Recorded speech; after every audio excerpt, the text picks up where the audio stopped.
Nityanandam and welcome. This is Maya for NTV News from Jnanapeetham Ashram in Bidari. Today is Tuesday, September 20, 2011. Today's headlines. In today's Bhagavad Gita Satsang, Swamiji elaborates on the mental patterns and the eternal nature of the true self. There is no interpolation or manipulation in Bhagavad Gita.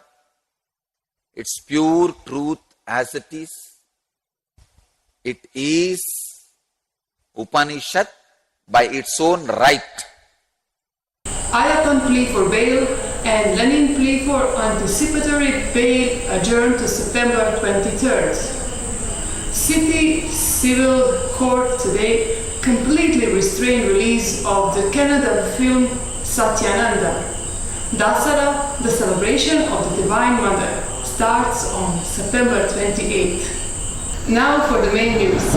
In the morning satsang, Swamiji highlighted the timelessness of Bhagavad Gita, the essence of living enlightenment.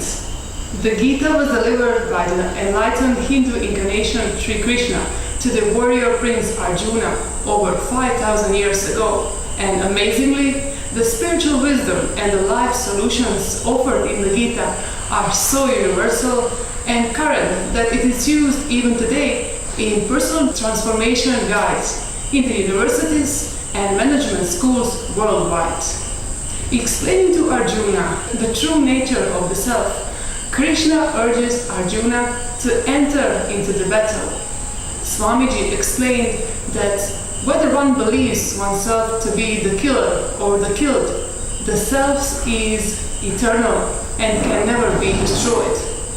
The self neither commits nor suffers violence, because both these ideas are mere mental patterns and exist only in the ego or personality.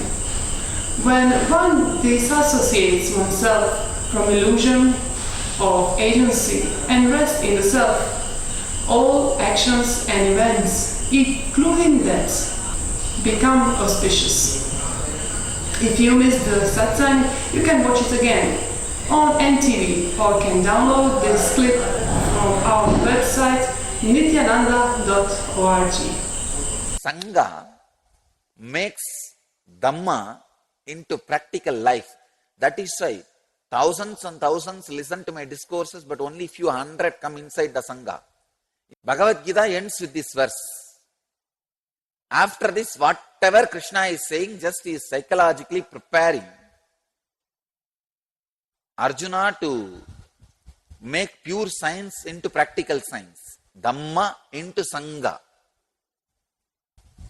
He who considers the one to be the killer and he who considers the one to be the killed, both do not comprehend that the one does not kill nor is it destroyed. Just like the other day, I was giving you a technique to decode pleasure and pain into heat and cold. Now I am giving you a powerful process to decode ahankara mamakara. Ahankara is the one always makes you feel you are in the upper hand. Mamakara is the one always makes you feel you are suppressed. Pain and pleasure has nothing to do with the objects coming in contact with your senses. It has more to do with your software programming, the coding. Find the pattern of your functioning, the coding, the software, the programming with which you are functioning. Understand both the pattern. You will realize you are beyond these two patterns.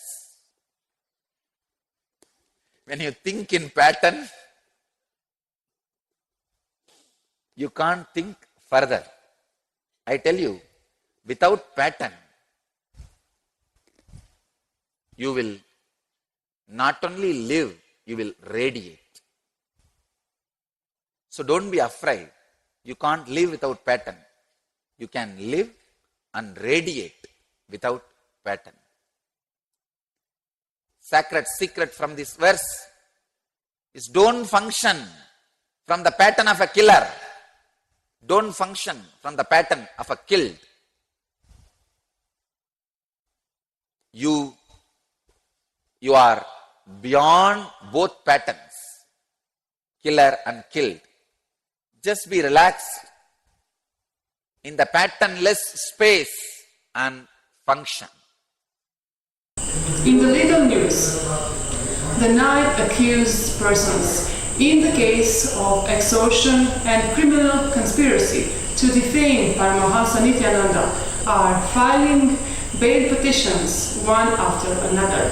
Sun TV CEO Hansraj Saxena and his assistant Ayappan were arrested and taken into judicial custody on 10 September 2011. Both of them pleaded for bail before the Saitpet Magistrate Court in the Chennai. While Saxena was granted bail, Ayappan was denied bail. Ayappan approached the principal session judge Chennai for bail again. The hearing came up today but got adjourned to 23rd September 2011. Meanwhile, accused number 2 Lenin Karupan pleaded anticipatory bail before the principal session judge Chennai. This hearing also got adjourned to 23rd September 2011. In the case filed by Ma Ranjita against Sun Network, Tamin Daily Dinakaran and Lenin Karupan on the same charges, Sun TV COO Saxena pleaded for anticipatory bail before the principal session judge Chennai today. The hearing got adjourned to 23rd September 2011. Kannada movie Satyananda, the Honorable City Civil Court Bangalore, acting through Sri Ashwat Narayan, additional city civil and session judge, has today completely restrained release of the Kannada film Satyananda by producer Madan Patel until the defamation suit filed by Nityananda Swamiji itself is disposed. Mr. K.V.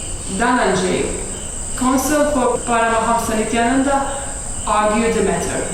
An interlocutory application was filed in this case, asking that the court should restrain release of the film until disposal of the suit.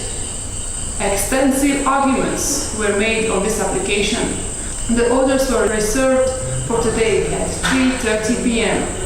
The Honorable Judge pronounced his order. The court has stopped release of the film until disposal of the suit. Spanning 56 pages, the counsel were given an opportunity to also go through the order. It was said to be a very scholarly judgment on all aspects of the law concerning defamation. The certified copy of the order is yet to be received. And back to the Dhyanapeetham news, we are all looking forward to the upcoming Dasara celebration, the celebration of the Divine Mother. It will start on September 28th and continue until the October 6th. The first Mondays of Dasara festival is called Navaratri and is celebrated to mark the destruction of evil. And the 10th day is known as Vijaya Dashami. This is one of the most important festivals of India, which celebrates the triumph of good over evil. Dasara festival has an important place in the culture of India. It is a festival of puja, joy, lights, music, songs, Ram Lila and happiness. And that is all from us for today. Before we end our news, let's hear a quote from Swamiji. As long as you have breath in your body, you are qualified for enlightenment. Be blissful. Thank you for joining us and tune in for tomorrow's updates on NTV. Nityananda.